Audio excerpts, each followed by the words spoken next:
We are going to see a topic on fluid mechanics, which is having most close relation to the chemical engineers. Where we go for handling fluids. So you should know the mechanism. So today we are going to discuss about Reynolds number.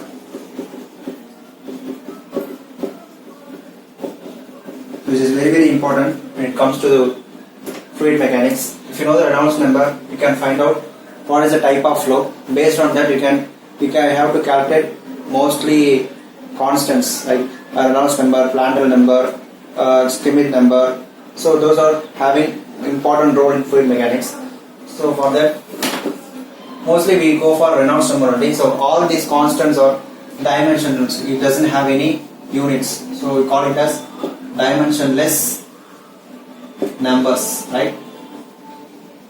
So we are going to take a model problem, how to calculate by using these constants and all. So now let's go for NRE. So we take a pipe. So it is having a flow of fluid, say water. So when the fluid is flowing through a pipe, it is having velocities with different layers. Near the wall, the velocity will be almost 0. So when you go in the middle section, so it will be maximum. V will be V max. So like that, similarly here also. Near the pipe wall, this is the pipe wall. Near the pipe wall, you are always having very low velocity or almost 0. You can take it as 0. So middle it will be maximum when it comes to laminar flow. So what is laminar flow? So laminar flow will be decided based on the Reynolds number. So how do you calculate Reynolds number? So it is divided by NRE is equal to rho V D divided by mu. So based on these values, we can decide NRE, which is laminar. When these values comes less than 2000 or approximately 2100 based on some revised books. Okay. So if it comes less than 2000 or 2100, you can call this flow as laminar flow. So when you open your tap very slowly, we can see the flow will be very uniform and smooth flow. So you can call this as smooth flow. For a smooth flow of fluid, mostly the Reynolds number will be, the flow will be laminar flow only. So this is the first one. And the next thing is transition region. You can call this transition region, where the flow will not be smooth. It like is slightly, it will be smoothly and trying to collide with each of the layer. It will not be, the flow will not be uniform. It will be starting to collide with other layers. It is trying to change its form. So that's why we call it as transition region. So for this case, the NRE will be greater than 2000 and as well as less than 4000. The value is like this. So it will be transition region. They mentioned this one. This is density of the fluid which is flowing through that.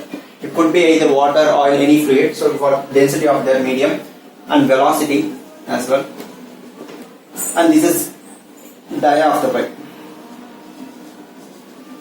And this is also dynamic viscosity. So there are two types of viscosities. Don't get confused with that. Dynamic viscosity in the unit of kg per meter second. Dynamic viscosity. So if you change the unit, everything will change. So just keep concentrate on units. So this is density, it will be kg per meter cube. So velocity will be meter per second.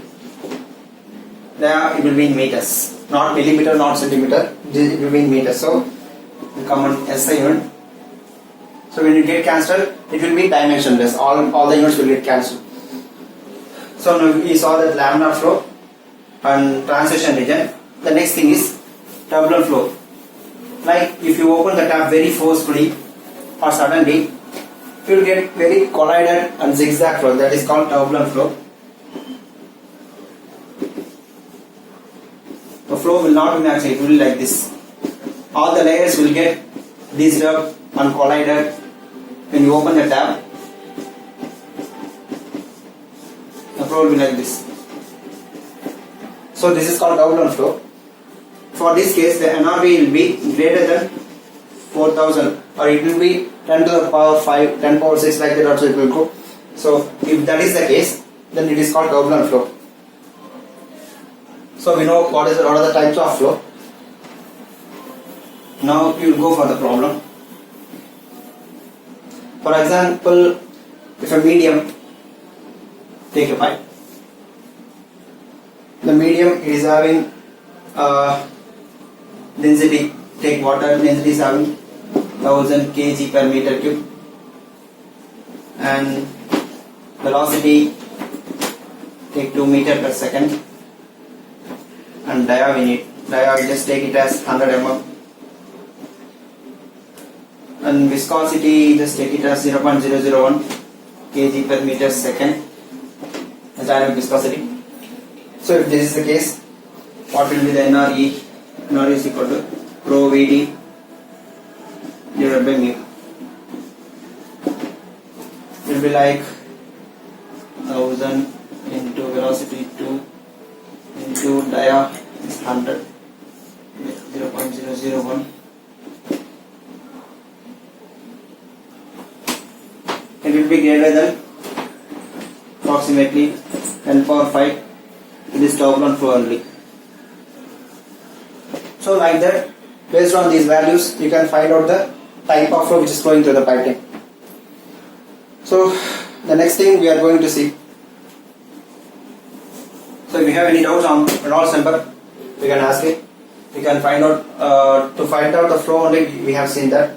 And next thing we are going to see about Darcy-Weisbach equation, which is very important during design. So what is Darcy-Weisbach equation? Why it is used and where it is used? We will see that.